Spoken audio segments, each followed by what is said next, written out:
May na-discover na naman akong masarap na kainan. Nandito ako sa Parang Marikina. Meron kasi akong na-discover na may bagong bukas na kainan. Ito nga po pala ang Mang Pabs Goto na nag-o-offer ng goto, lomi, pares, silog at iba pa. Open ang Mang Pabs Goto ng 24 hours daily. Kaya matitikman nyo ang goto ni Mang Pabs kahit hating gabi. Located lang sila sa number 33 P. Paterno Street, corner E. Rodriguez Street, Barangay Parang, Marikina City.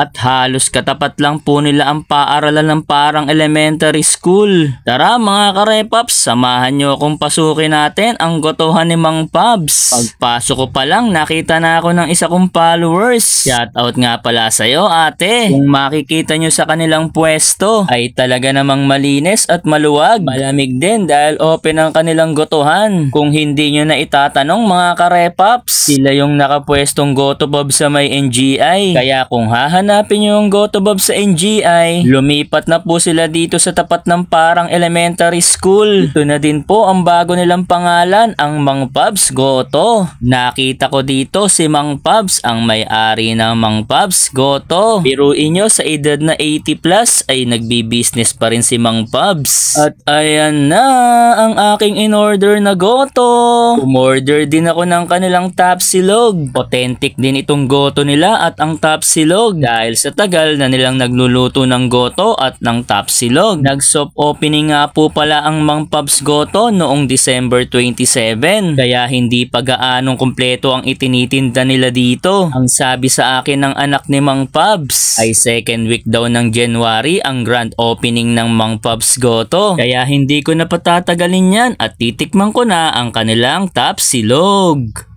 Masarap ang tapsilog ng Mang Pabs at ang beef tapa nila ay manamis-namis at malambot. Ang fried rice ay napakalinamnam. Kaya kung magagawi kayo sa Mang Pabs Goto ay tikman nyo ang kanilang tapsilog. Itikman ko naman ang kanilang pambatong goto. Ang laman ng kanilang goto ay beef. Goto lover talaga ako mga karepaps. Kaya hindi ko pinalalampas sa mga ganitong authentic na goto. Kaya hindi ko na patatagalin yan.